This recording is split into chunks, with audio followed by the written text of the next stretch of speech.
Napahilo Clark and by Clark ako dito. Ito pala yung sa likod ng The Villages na condo kung saan kami nagstay sa second floor sa Oyo. Ang mga guests dito sa The Villages usually are Koreans. Sa baba ng hotel namin, meron siyang Korean Mart. Meron din ditong Blue Shaka. Pinuntahan namin yan yung gabi ng pagdating namin. Ang taxi nila is blue ang color. Sa Cebu, yellow. Sa kanila, blue. Ito yung The Villages building. Nandyan kami sa second floor niyan.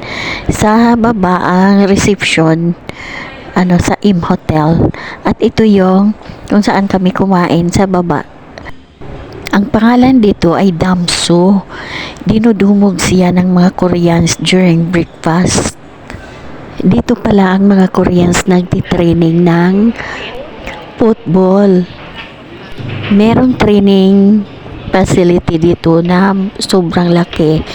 Mga hectares siya.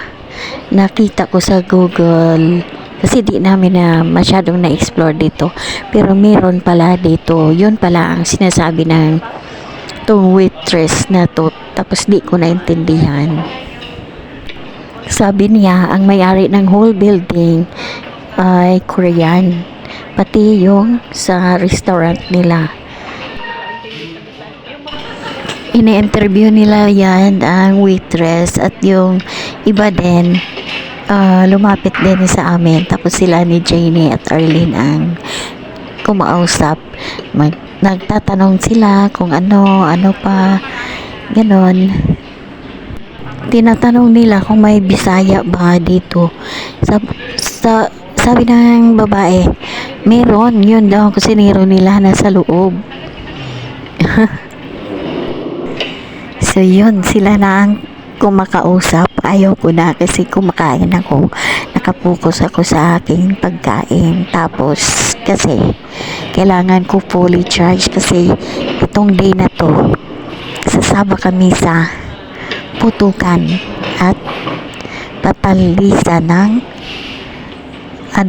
target sa dart, hindi, sa archery. Maanghang ang kinakain ko pero kinakaya ko lang kasi walang ibang choices except sa itlog at yung parang meatloaf for breakfast na may pagka-Pinoy. Ang iba maanghang na hindi ko maintindihan. 350 per head ang breakfast dito. So ayun, yun lang muna ang story ko.